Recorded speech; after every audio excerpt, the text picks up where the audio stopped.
قرآن کے الفاظ سنیں، کیف تکفرون باللہ، کیسے تم اللہ کو بھول جاتے ہو، کیسے اللہ کا انکار کر دیتے ہو.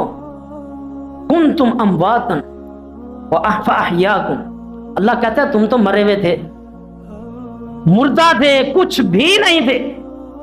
کچھ تھا انسان؟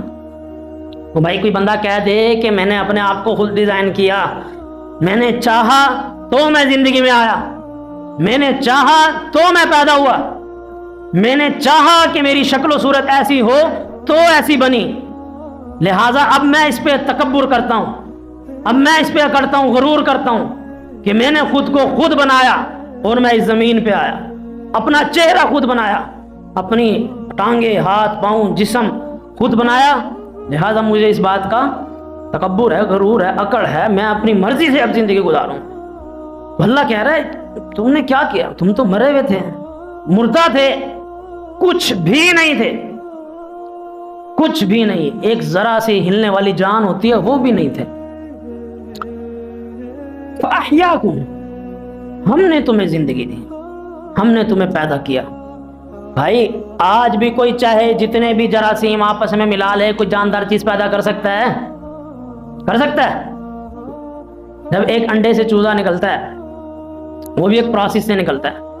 اگر آپ نے اس انڈے کو توڑ دیا، وہی سب کچھ مٹیریل ہے نا، اندر کی زردی بھی ہے، اس کی سفیدی بھی ہے، سارا کچھ آپ کے پاس موجود ہے نا، لگاؤ ایڑی چوٹی کا زور، وہی مٹیریل ہے، وہی سب کچھ ہے، بناؤ اس سے چوزا. اتنی نرم چیز جس کو تم کھا جاتے ہو، اتنی نرم چیز سے وہ چوزا بناؤ جس کی چونچ اتنی سخت ہوتی ہے، بن سکتی ہے؟ جتنے مرضی تم اس کو آگ پہ ابالو، پانی میں ڈبو، جو تم سے ہو سکتا ہے ساری سائنس لڑا لو، یہ جو تم انڈا باہر نکالتے ہو اس سے کوئی جاندار چیز بنا کے دکھاؤ، جو بندہ ایسے کھا جاتا ہے. اور 21 دن مرغی کے پاس رہے تو اللہ اس میں زندگی پیدا کر دیتا ہے. کہاں سے پیدا ہوتی ہے؟ وہ کون سی یونیورسٹی سے پڑھ کے آئی ہے مرغی؟ کون سی سائنس آتی ہے اس کو؟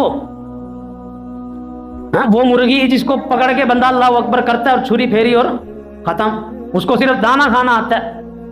یہ کون سی ٹیکنالوجی ہے کہ آج تک اربوں خربوں مسلمانوں کو سمجھ نہیں آ رہی؟ سب مسلمان انسان مل کر ایک مکھی نہیں بنا پا رہے. وہی انڈا موجود ہے. ایک تو ہے نا کہے بندہ کہ یار ہمارے پاس وہ مٹیریل نہیں ہے جس مٹیریل سے اللہ بناتا ہے، یہ بھی بات ہے نا کہ بندہ کہے کہ ہمارے پاس وہ مٹیریل نہیں ہے. اللہ کہتا ہے مٹیریل بھی وہی ہے، وہ نازک سا چھلکا، اس میں ہم جان ڈالتے ہیں، زندگی بناتے ہیں. ایسی زندگی خوبصورت، کیا خوبصورت اس کے پر